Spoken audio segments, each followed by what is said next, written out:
people had time to think about it. I'm just going around the table. Jesus. But then we also have another guy on top of a walkway who's looking over the side, and the moment someone looks at him, he runs away, and that guy's got form. Excuse me, Neil's got form too. What kind of form? May. Who? May? We all saw May. Nora. You don't even know who you're I talking thought it was about. May. Well, it's confusing. There's no form because there was no conviction. And she comes forward 2 years later, after the trial has started, and puts her name up.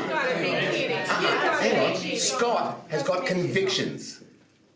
Well, you can't convict Neil. You can't convict Neil of being... Hang on, wait. You can't convict Neil of being guilty of something where he hasn't even gone to trial. So you're just simply saying that he actually did that. But you're convicting Scott just because he goes to a bondage club. No, because he's got a form for assault and he ran away from the scene of the crime. We definitely really see. We definitely took it to Scott and... Who made a confession, then conveniently retracts it. Yeah. Even though he admits that he did it. I think there's simply too many people who could have done it. I think we haven't even considered all the options, all the possibilities. I think here we're talking about 2 suspects, but there could be a 3rd suspect as well, and I don't think we've even considered that option. Suggest to them that he was the one that committed the crime. Well, I mean, you smile. The blue door, which is the blue door, which is never... What if he's colourblind?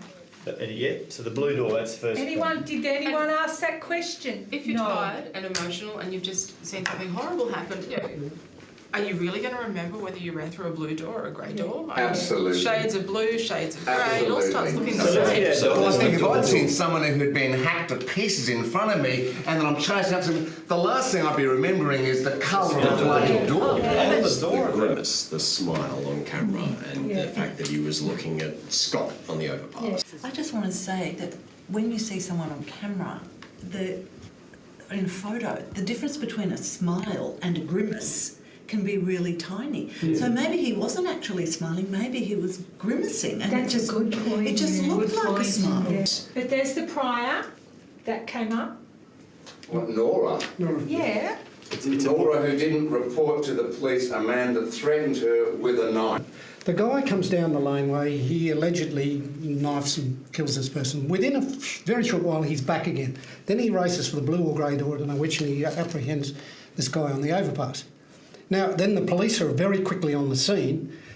He could only have moved geographically within a very small area and got rid of that knife. It's a built-up area, it's occupied offices and so on, so why couldn't they find the knife? Talk about the blood. Let's put it on the list. Can we put it on the list? Can we just have a quick chat about it now? It's on the list. We have a guy in a shirt and tie and slacks. He has blood on his hands, all right? And it's from when he's knelt down there. The woman has defensive wounds all over her body, yeah? Yeah. Arms and neck. Yeah. She's also a gym instructor and she fought back. How is it possible that not one drop of blood got on his clothes?